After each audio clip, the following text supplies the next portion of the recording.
ओम श्री गणगणपति नमः। श्री गणेश की वंदना कर, दिन के स्वामी हरे विष्णु और बृहस्पति देव की आराधना कर, इष्ट देव का ध्यान धर, गुरुजनों को नमन कर, अभिनंदन करते हैं आपका। वरुण एक्सट्रो द्वारा प्रस्तुत आज के लघु पंचांग में यह नित्य प्रस्तुत दैनिक पंचांग जो 5 भागों में हुआ करता है, उसी का लघु रूप है और यह आपके सुझावों के अनुरूप है। इसमें डेटा जो भी प्रयुक्त हुए हैं वह दृक पंचांग से लिए गए, छवि गूगल से ली गई है और यह प्रस्तुति आप तक YouTube के सौजन्य से और उनके माध्यम से हम आप तक सफलपूर्वक पहुंचा पाने में समर्थ हो रहे हैं। तो चलिए पंचांग पर देर न करते हुए लघु पंचांग पर हम चलते हैं। पंचांग एक ऐसा शब्द है जो हमारे लिए महत्वपूर्ण मुहूर्त जानने का केवल माध्यम रह जाता है। हम इसी को जानते हैं, परंतु इसकी भूमिका उससे कहीं बढ़कर है। यह शुभ मुहूर्त जानने का माध्यम नहीं है, यह हमारे निर्णय क्षमता को सुदृढ़ करता है। पंचांग प्रकृति और ब्रह्मांड की ऊर्जा के साथ संतुलन स्थापित करने में सहायक होता है, जिसके फलस्वरूप हम अपने जीवन में शांति, समृद्धि और सकारात्मकता का संचार होता है हमारे जीवन। अतः पंचांग का अनुसरण करके हम अपने जीवन को अधिक सफल और समृद्ध बना सकते हैं। तो ये पंचांग के से हम जान पाए कि पंचांग की हमारे जीवन में अहम भूमिका है।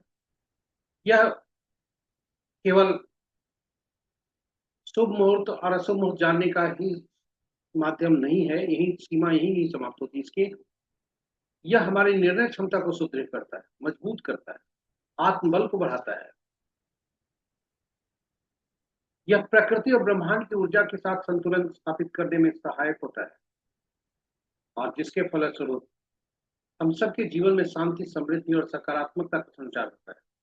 अतः आइए चलिए पंचांग का अनुसरण करके हम अपने जीवन को अधिक सफल और समृद्ध बनाएं। साथ ही साथ साझा करें इस प्रस्तुति को, ताकि हम हमारे हर संबंधी, रिश्तेदार, मित्र, शुभेच्छुगण पंचांग का अनुसरण करके अपने जीवन में शांति, समृद्धि और सकारात्मकता का संचार कराएं और उनका जीवन सफल और समृद्ध बनाएं। तो साझा उनसे करते हुए चलते हैं पंचांग की तरफ।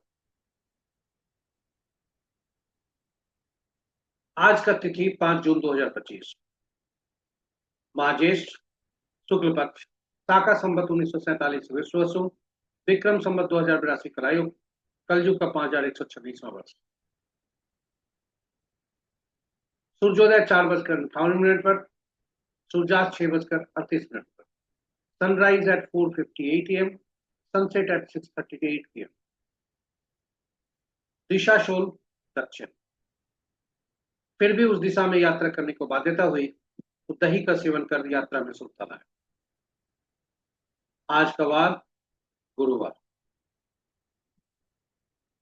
पंचांग के 5 अंक वार गुरुवार, तिथि देर रात्रि 2:15 तक 10वीं, उसके बाद एकादशी।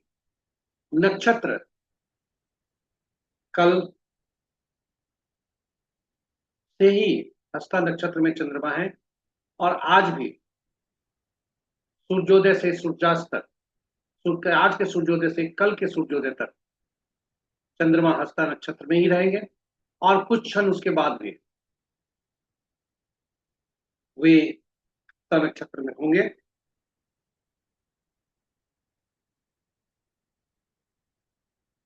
इनका राशि परिवर्तन नहीं हो रहा है, नक्षत्र परिवर्तन नहीं हो रहा।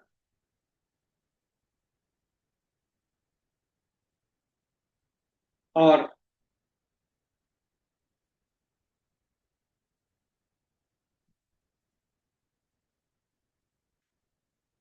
कल सुबह 6:34 पर ये नक्षत्र, इनका नक्षत्र परिवर्तन होगा। यानी हम कहें कि चंद्रमा नक्षत्र कल के 6:34 तक, आज के 4:58 या सूर्योदय से जो इनका नक्षत्र है चंद्रमा हस्ता नक्षत्र में आज भोर में 3:35 पर प्रवेश किए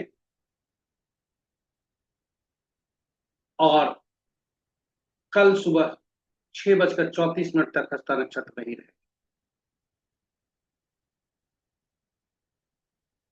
तो आरंभ इनका जो चंद्रमा का नक्षत्र में इस परिवर्तन इसमें आए हैं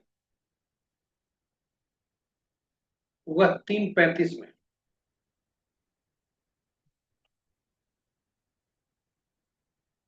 3:35 में आए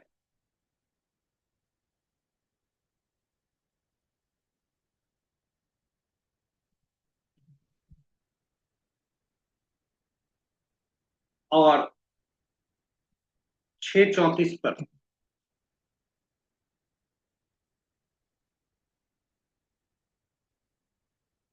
6:34 पर ये वहां से निकल जाए।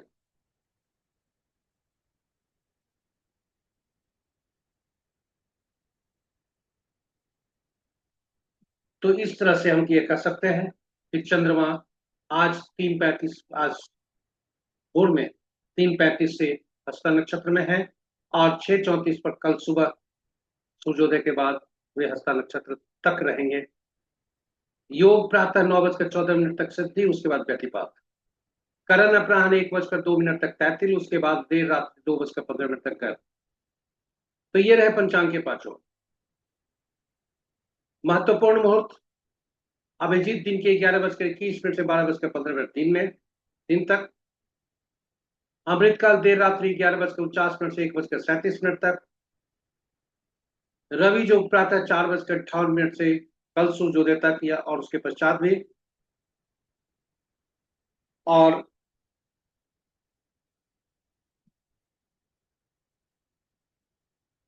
6:34 तक रवि जोग रहेगा।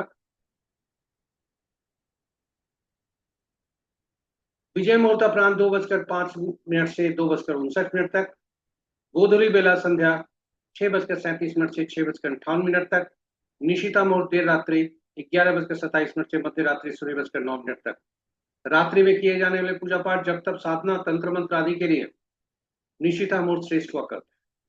अशुभ मुहूर्त में राहु काल अपराह्न 1:31 से 3:13 तक।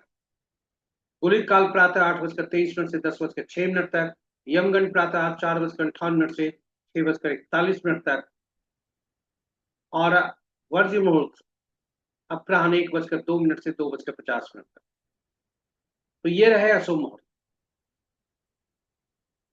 तो महत्वपूर्ण मुहूर्त में शुभ और अशुभ मुहूर्त यहाँ समाप्त होता है। यहाँ बताते चले कि अशुभ मुहूर्त में राहु काल के चूंकि ज्यादा शुभ हुआ करता है, इसलिए इसका साप्ताहिक कैलेंडर आप सबके उपयोग के लिए हमने YouTube पर पोस्ट किया है, ताकि आप जो भी कार्य काम करें, अग्रिम प्लानिंग जो भी करें, राहु काल के अंतर्गत कोई भी काम न करने की योजना बनाएं। जो भी आपका कार्यक्रम जो बनता है, योजना जो शेड्यूल बनता है, उसमें ये देखें कि राहु काल में शुभ कार्य नहीं किए जाएं। साप्ताहिक कैलेंडर इसी हेतु से पोस्ट किया गया है। हो सकता है कुछ आंशिक समय में परिवर्तन हो, आंशिक रूप से स्थान परिवर्तन के अनुसार और उस दिन के चंद्रमा के अनुसार। तो चल जरूर देखिए और आप उसका उपयोग करें, आप अपने जीवन में शुभता लाएं। इन्हीं शब्दों के साथ हम अपनी प्रस्तुति को यही विराम देते हैं। पुनः बताते चलें कि यह प्रस्तुति आपके लिए YouTube के माध्यम से हमने प्रस्तुत किया और यह प्रस्तुति YouTube के माध्यम से आप तक आई। और आप यदि पहली बार हमारी इस प्रस्तुति को देख रहे हैं तो सब्सक्राइब जरूर करें, चैनल नोटिफिकेशन बटन को दबा दें। और आप सबों से अनुरोध है कि हरि विष्णु की कृपा से इस प्रस्तुति को सभी अपने मित्रों, परिजनों और स्वजनों के बीच में साझा करें, ताकि पंचांग का अनुसरण कर हर व्यक्ति अपने जीवन में सफलता और समृद्धि लाए। उनका दिन, उनके जीवन में सकारात्मकता का भरपूर संचार। इन्हीं शब्दों के साथ हम विदा लेते हैं। कल फिर दूसरी प्रस्तुति के साथ फिर आएंगे। हरि विष्णु की कृपा आप सब पर बरसते रहे। इन्हीं इसी प्रार्थना के साथ और यही कामना के साथ हम आपसे विदा लेते हैं कल तक के लिए। जय श्री हरे कृष्णा, हरे विष्णु।